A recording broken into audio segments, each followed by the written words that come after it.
nyo, kung patas itong Quadcom at nakikinig sa Supreme Court, kasi ang problema sa ating mga members of the House of Representatives ngayon na nasa Quadcom, they think they're above the law. Sinabi na ng Supreme Court ng guidelines on how to cite for contempt. They ignore it. Alam nila kasi ang remedy sa korte mabagal.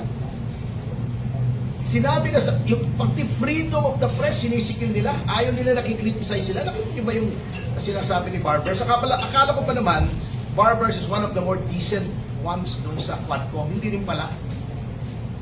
Can you imagine, hindi lang siya nag-press con na pa-imbestiga daw yung mga critics nila. Nag-privilege speech pa, ginamit pa yung mantle of parliamentary immunity para magsalita. Alam nyo, katamaran yan eh. Alam nyo, kung if he feels aggrieved, then he should file the necessary cases. Kung ihahagis sa NBI yung blanket investigation, you should file a case for libel or civil damages. Kung tingin mo may mga nainsulto sa inyo, na-harm sa inyo, hindi yung tatakutin nyo by saying the NBI should investigate. I think the NBI has better things to do than investigate critics of the Quadcom na sila naman din naman ang may kasalanan kung bakit ay sila ay nakikriticize because they're being assholes in public. Oh. Sir, gano'ng katagal na pong under detention si Cassie Ong? At More than 3 months na.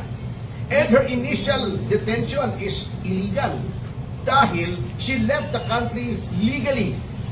Noong umalis siya, wala pang contempt charge. Nung kinuha siya sa Indonesia, binalik siya rito, walang case against her. Bakit siya kinuha ng NBI? Ang the only cause of caption or detention that should have been used was the contempt order ng House. Bakit hindi yung Sergeant at Arms ang sumalubong? Bakit NBI? Ba't nilagay siya sa NBI? Those are grounds for charges of arbitrary detention nga eh. Talagang nakikita nyo how the rule of law is being mangled and disregarded to suit their own purposes. Nakakatakot na po yan at dapat tayo ay matakot dyan. Pero sir, ano po yung gagawin niyo? Are we going to file anything? Ask them to have her released soon? Paano po ba? We will study the matter kasi irregular nga yung paglagay niya sa Correctional Institute for Women. Unang-una, the CIW is an executive facility. What is the business of the legislature ordering the detention of someone in a facility that is not within their department, not in the legislative department, di ba? Dapat yun sa detention center nila. Eto naman si Paduano, sasabihin puno na. Paano puno? Wala kang ginawa kundi mag-contempt and disregarding the ruling in Ong versus Senate Blue Ribbon Committee, which by the way was successfully argued by yours truly in the Supreme Court, na sinabing may due process. Kung matino itong mga taong ito dapat ang ginawa mo kung gusto mo may due process. Sasabihin mo, i-produce ko itong dokumentong ito. Sasabihin ko, wala po sa akin, hindi ko ma-produce. Dapat imbestigahan mo muna kung maaari kang nasa akin o hindi. Paano pag pinoproduce ako ng resibo sa grocery ni Salima Refran doon?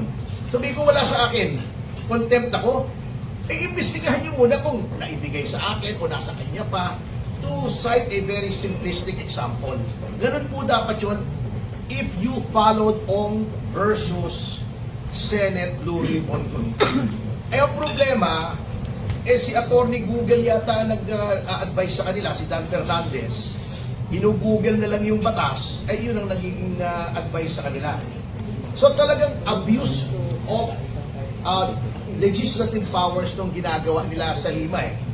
Marami talaga eh.